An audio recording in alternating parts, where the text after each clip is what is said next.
जीवन हमें एक मौका देता है, इसलिए जब भी सही कॉलेज चुनने का समय आए तो सिर्फ मंगलायतन यूनिवर्सिटी आपके बेहतरीन भविष्य और सर्वांगीण विकास के लिए।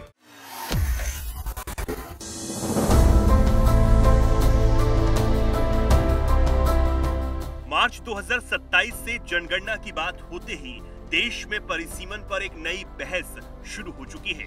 मोदी सरकार ने देश में 17 सालों बाद होने जा रही जनगणना को जनगणना 2027 नाम दिया है। ये प्रक्रिया 2 चरणों में होगी और 1 मार्च 2027 को ये पूरी कर ली जाएगी। लोगों की निगाहें इस बात पर टिक गई हैं कि 2029 का लोकसभा चुनाव अब नए परिसीमन और महिला आरक्षण के साथ होगा या फिर नहीं। वही माना तो ये जा रहा है कि जनगणना पूरी होने के बाद लोकसभा और विधानसभाओं का परिसीमन भी हो सकता है, लेकिन जानकार ये बताते हैं कि जनगणना के डिजिटल आंकड़ों और डिजिटल मैपिंग की उपलब्धता की वजह से परिसीमन की प्रक्रिया 1.5 साल के अंदर पूरी हो सकती है। अब बात संसद में सीटों की बढ़ोतरी को लेकर की जाए तो 84वें संविधान संशोधन के द्वारा 2026 तक लोकसभा और विधानसभाओं के सीट बढ़ाने पर रोक लगा दी गई थी। इसमें उसके बाद होने वाली जनगणना के आंकड़ों के आधार पर परिसीमन करने का प्रावधान किया गया था, जिससे अब ये माना जा रहा है कि लोकसभा और विधानसभाओं की सीटें बढ़ाई जा सकती हैं। अगर सीटें बढ़ती हैं तो माना यह जा रहा है कि लोकसभा की सीटें 800 से ज्यादा हो सकती हैं, जो अभी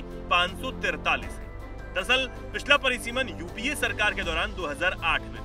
इसे 2002 में संसद से पारित परिसीमन कानून के मुताबिक किया गया था, जिसके तहत 2001 की जनगणना के आधार पर सिर्फ राज्यों के अंदर ही मौजूदा लोकसभा और विधानसभा के सीटों के क्षेत्र में बदलाव हुआ। इससे पहले 1951 से लेकर 1971 तक जनगणना के बाद परिसीमन आयोग का गठन होता रहा और लोकसभा और विधानसभाओं की सीटें बढ़ती रही।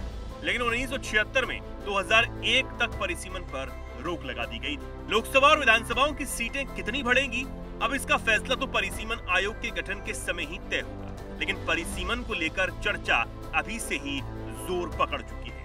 वहीं जानकार ये भी कह रहे हैं कि परिसीमन में न सिर्फ लोकसभा और विधानसभाओं की सीटें बढ़ेंगी, बल्कि महिलाओं के लिए 1/3 सीटों के आरक्षण को भी लागू किया जाएगा। वहीं इसी के साथ केंद्र की मोदी सरकार ने आगामी जनगणना में जातीय जनगणना कराने का भी ऐलान किया। पिछले कुछ सालों के दौरान विपक्षी दल जातीय जनगणना की मांग को चुनावी मुद्दा बनाने की कोशिश कर रहे थे। अब इसी को लेकर मोदी सरकार ने भी एक नया मास्टर स्ट्रोक चला है। अब देखने वाली बात होगी कि इससे किसको सबसे ज्यादा फायदा पहुंचता है।